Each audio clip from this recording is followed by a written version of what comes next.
Radio Classique avec Nicolas Pierron. La success story, comme chaque vendredi, on est en ligne avec le dirigeant d'une PME qui a noué un partenariat gagnant-gagnant avec un grand compte. Bonjour Henrik Mousset. Bonjour. Vous êtes l'un des représentants de MGF, c'est un consortium spécialisé dans la maintenance des enseignes et des automates bancaires. Ça peut servir. D'abord quelques chiffres.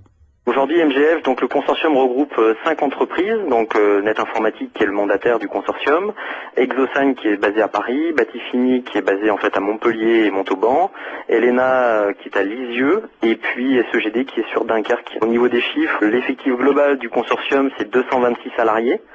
Aujourd'hui, les perspectives de chiffre d'affaires ont été de 25 millions sur 2011 et on espère une croissance de 10% pour cette année. Bon, l'idée de ce consortium, c'est que l'union fait la force ? C'est la mutualisation, c'est la conjonction de 5 PME qui étaient experts dans leur domaine et qui ont su se réunir pour la satisfaction de leurs clients et justement avoir un objectif commun, ce qui n'est pas forcément évident au départ quand on parle de 5 PME qui pouvaient être concurrentes pour 4 d'entre elles, puisque nous sommes nationales au niveau des automates bancaires. Par contre, les 4 autres étaient justement des entités qui étaient beaucoup plus régionales. Alors, quelle est la spécificité de votre consortium par rapport à vos concurrents ? La spécificité, c'est d'allier en fait les compétences d'experts dans les domaines, par exemple des automates bancaires ou des enseignes, dans la maintenance, et de faire que cette conjonction est directement liée à la problématique du client, c'est-à-dire sans intermédiaire, c'est-à-dire qu'on n'a aucune sous-traitance. On traite de manière propre en fait l'ensemble des interventions et on est capable de remonter ces informations directement au client.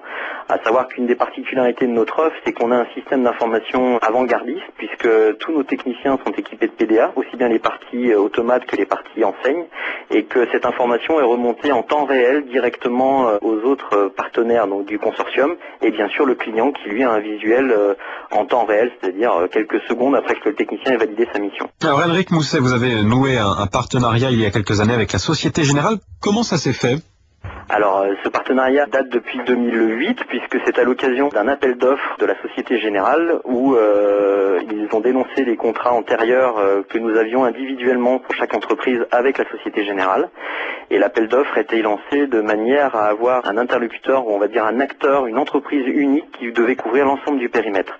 Chose qui n'était pas possible, pour nous, Net Informatique, puisqu'on n'a pas ce domaine de compétences, on est plus lié vers l'informatique que vers la partie de maintenance électrique.